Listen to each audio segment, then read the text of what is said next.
Let's make an egg and ham sandwich. Cook the bacon. Toast the bread.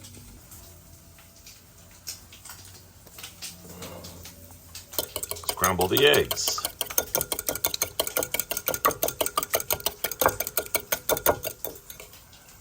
Put the bacon to dry. A correction.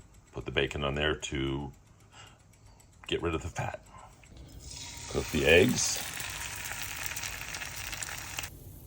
Thinking you had enough grease in the pan from the bacon and burn the eggs.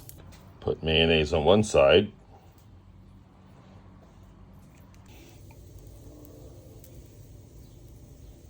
Take the eggs, put them on top of the one side of the bread with the cheese. So the hot eggs melt the cheese. All right, so put a little bit of jelly on one side for a little sweetness. Put the bacon on.